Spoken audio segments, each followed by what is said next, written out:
faithfully conveying value, interpreting great books from around the globe. Hello, this is Sally's Book Talk. Today we're introducing the book Zhai Zi China, subtitled Rebuilding the Historical Discourse on China. Its author is Professor Deja Guang, a renowned scholar from Fudan University, specializing in Chinese intellectual history. His monograph, History of Chinese Thought, was translated into English and gained significant influence in Western academia. Additionally, he advocates using overseas historical records about China to study its interactions with neighboring regions. The Zhai Zi China we're discussing today is an introductory work in this field. According to Professor Gay, China's identity gradually formed through interactions with the external world, much like how individuals develop self-awareness through social engagement. The key difference is its exceptionally long historical process. This historical process unfolds in two dimensions. First, how China perceived surrounding regions, comparing similarities and differences to define itself. Second, the ethnic groups and regimes around China. How did they view China? Others' perspectives also become tools for self-understanding. Thus, both dimensions shaped perceptions of China.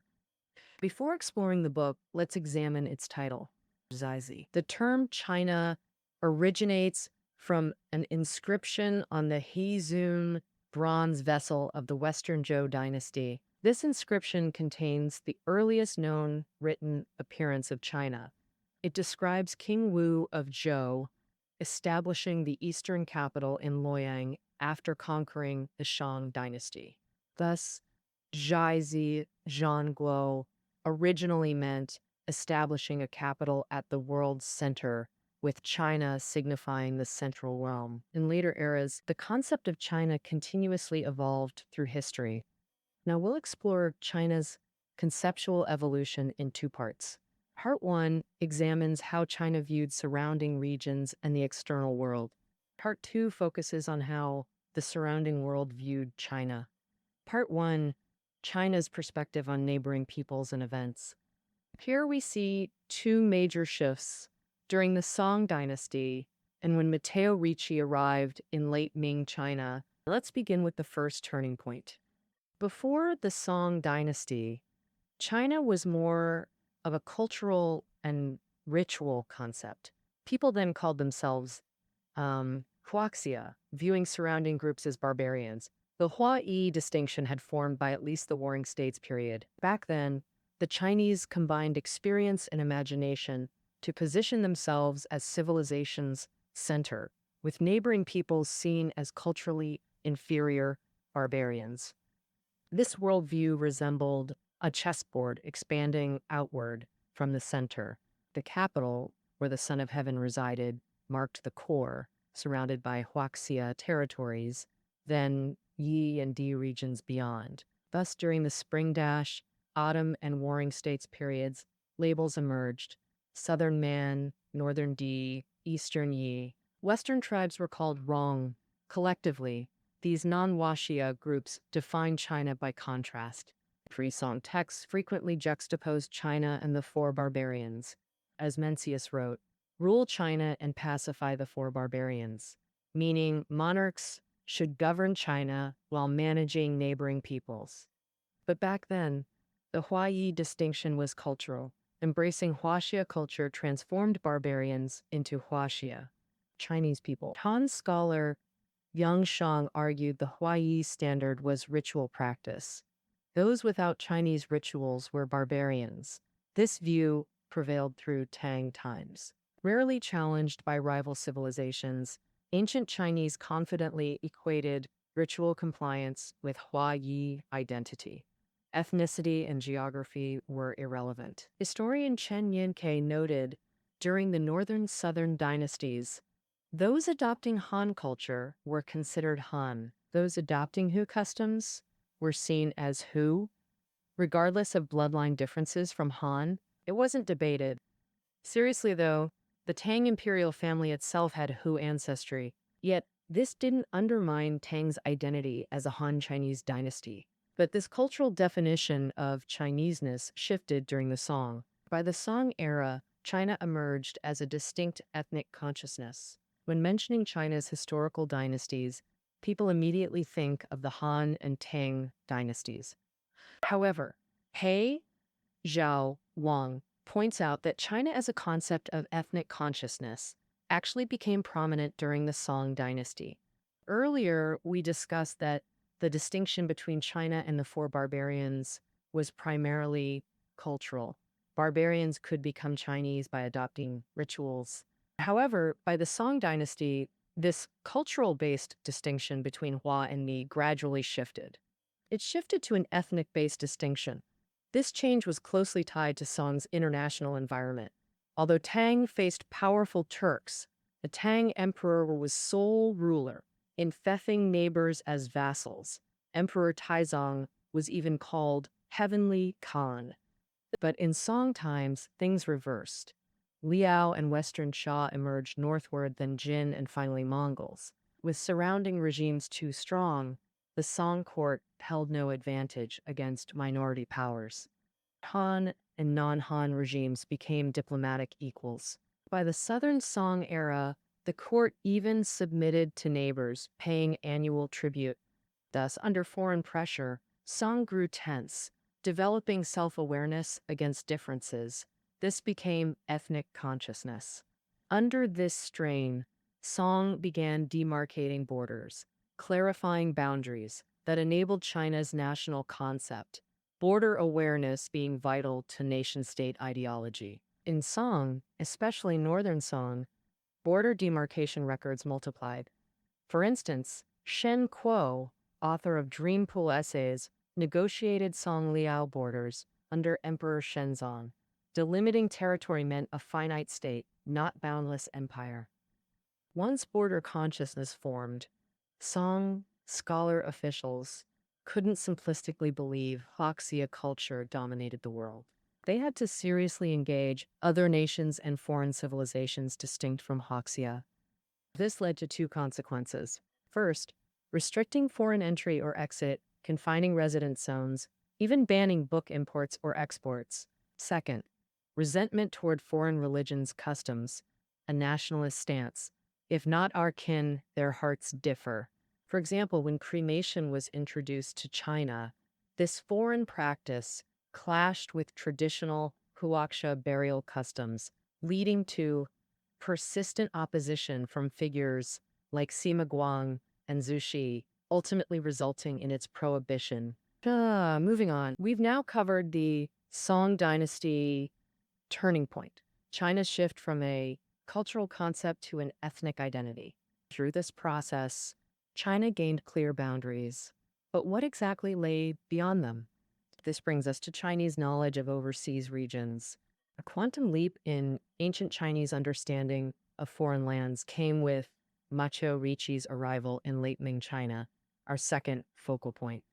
This late Ming encounter transformed Chinese perceptions of foreign territories. According to Ji Zhaoguang, pre-Ricci Chinese knowledge of foreign lands relied on three sources: travelogues, tributary illustrations, and mythological texts. Travelogues recorded ancient Chinese journeys abroad, most famously monk Xuanzang's Great Tang records on the western regions. It documented over 100 countries along his pilgrimage route. During the Ming Dynasty, Ma Huan's overall survey of the ocean's shores, written during Zhang Hei's voyages, describes South Asian cultures. The second category, tributary illustrations, depicted foreign envoys visiting China. These illustrated albums showed their country's locations and customs, serving as visual references. The final category consisted of myths and legends. Most representative was the classic of mountains and seas, filled with fantastical peoples like snake-bodied humans. Though Chinese knowledge of overseas expanded before Ricci, fantastical notions remained prevalent. Consider the familiar Journey to the West episode where monk Tang encounters an all-female kingdom. This legend originated early.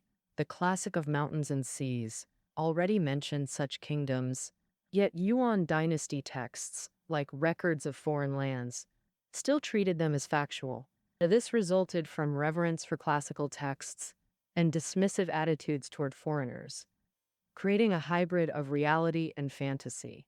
Before Ritchie's arrival, this dominated Chinese perceptions. So, how did Ritchie's coming transform Chinese self perception? First, he communicated with high ranking officials to bring Western scientific knowledge to China. He collaborated with Xu Guangqi to translate elements of geometry and with Li Zhizao to create the Kunyu Wangguo Quantu, the earliest Chinese world map. This map shook the Chinese people's past imaginations. After seeing this world map, Ming Dynasty scholar Q Swashi once said, based on the map, China occupies 1/10 of Asia, and Asia 1/5 of the world. Beyond China, there are many places similar to it, not necessarily having anything particularly special. Therefore, Kuo Shixi strongly criticized the practice of viewing foreigners as barbarians, seeing it as clinging to tradition, no different from a frog in a well. After Matteo Ricci, Chinese understanding of overseas began to be dominated by Western geographical knowledge. Those imaginations from traditional texts were gradually replaced by real knowledge from Westerners. By the Qianlong era, Shi Sui's illustrations of tributary peoples no longer featured the mythical kingdoms from the classic of mountains and seas. Instead, it included England and France. Various foreigners with human heads and snake bodies were also replaced by realistic sketches. All right, that concludes the first part. Let's briefly review China's knowledge of its surroundings. It underwent two key turning points. The first was before the Song dynasty, when the Chinese confidently believed they could conquer the world through culture. China was not yet a concept of a nation state. By the Song dynasty, facing northern nomadic tribes, the Chinese began demarcating their boundaries. China's geographical and ethnic boundaries started to become clear. In this shift, the concept of China began transitioning from a ritual cultural focus to that of a nation state. Although boundaries were established, China's external knowledge wasn't yet updated. By the second turning point in the late Ming Dynasty, missionaries like Matteo Ricci brought Western geographical knowledge. China became one among many nations, and its perception of the external world became more realistic. All right, we've covered China's views of its surroundings. Next, we move to the second part. How did the surrounding world view China? The second part also has two important time points: the fall of the Ming Dynasty and the First Sino-Japanese War.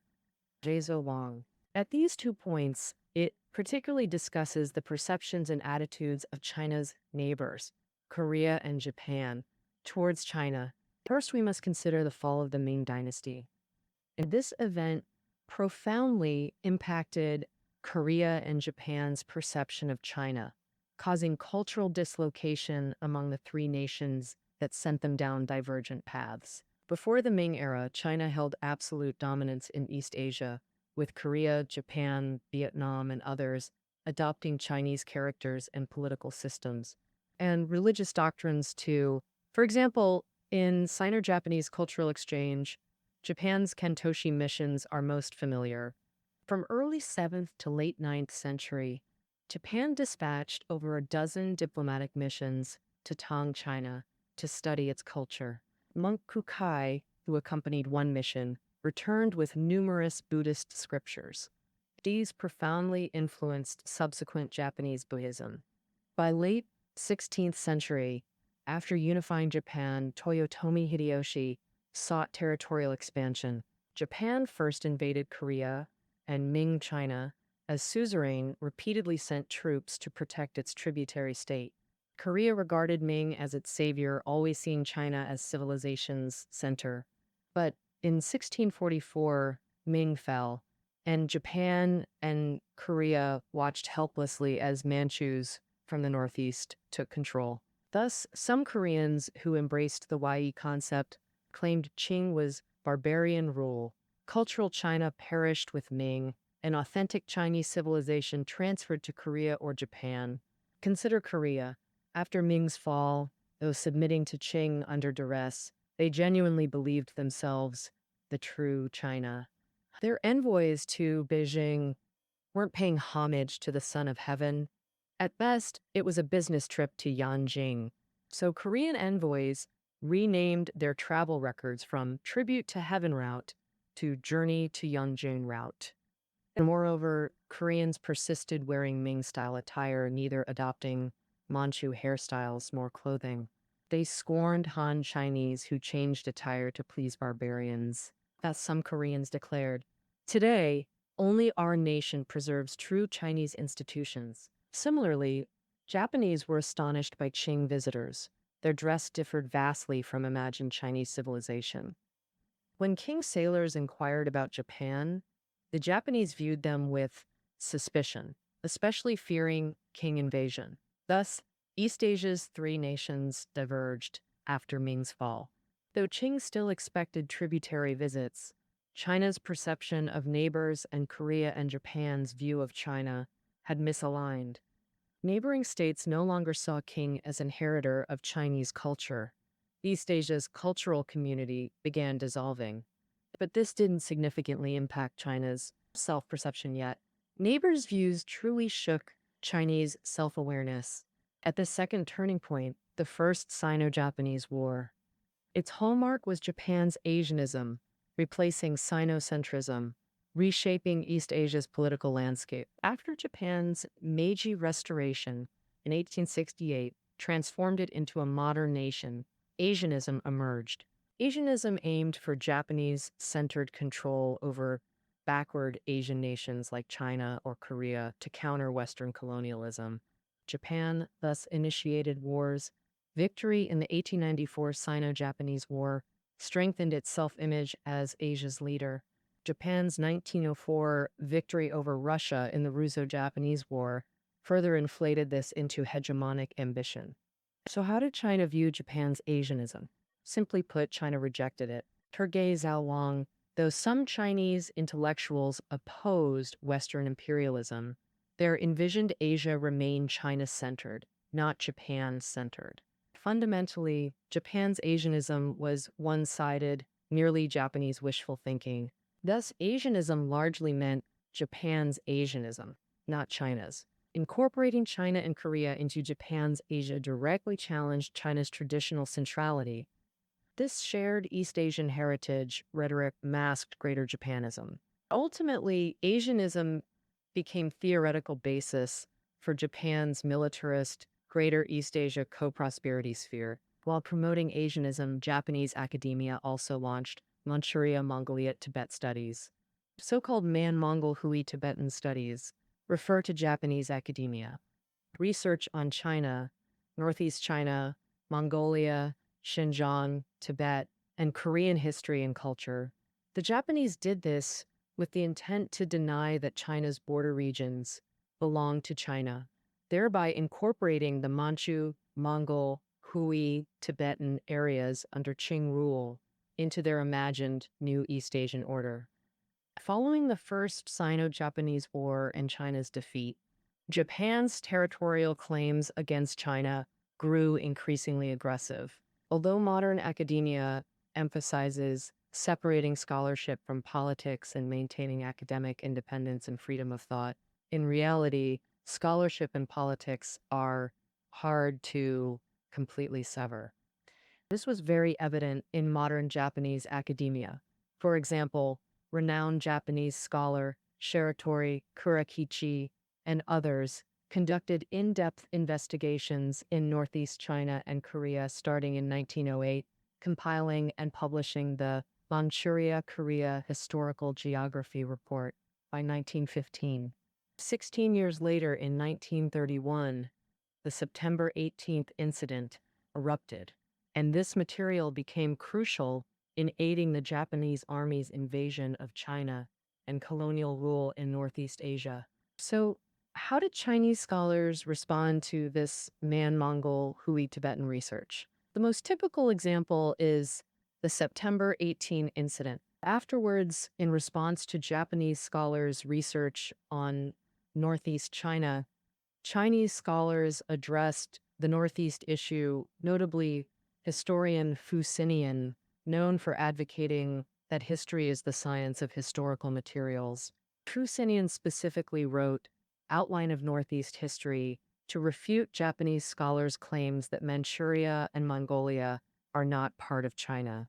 Fu Xinian insisted on using Northeast instead of Manchuria because he believed Manchuria, like Asianism, was a term fabricated by Japan for invading or partitioning China, with no ethnic, geographic, political, or economic basis. Moreover, historian Gu Jigang, in the inaugural issue of the Gong magazine in 1934, pointed out that Japan used the term mainland to refer to China's 18 inland provinces, implying that border regions do not belong to China. And many Chinese who didn't understand Japan's intentions foolishly accepted this. Therefore, he founded Gong to strengthen Chinese people's research on China's territory and refute Japanese scholars' politically motivated Man-Mongol Hui-Tibetan studies. Overall, after the First Sino-Japanese War, Japan's approach of belittling and dismembering China, along with its invasion, brought immense political crisis to China. This time, China not only resolutely rejected this view, but also responded with full force. First, consolidating national defense to directly resist Japanese aggression. Further, launching comprehensive counterattacks in knowledge and ideology to transform China into a modern territorial nation. The nation thus concludes China's perspective from its neighbors. To summarize, first, Ming's collapse dissolved East Asia's cultural community, causing China, Japan, Korea to diverge in their understanding of China. Second, post-Sino-Japanese War, Japan promoted Asianism and Man-Mongol studies. Scholarship inevitably intertwined with political agendas.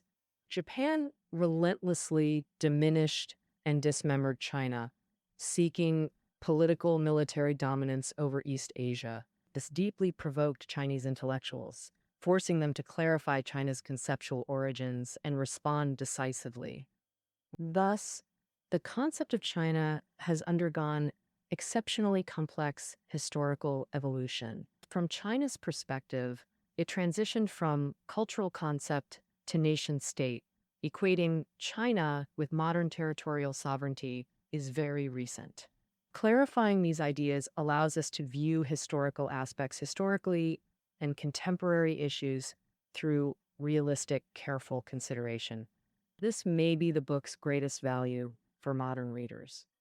All right, this concludes our interpretation of Zhai Zi China. Reading notes are below the audio. See you tomorrow.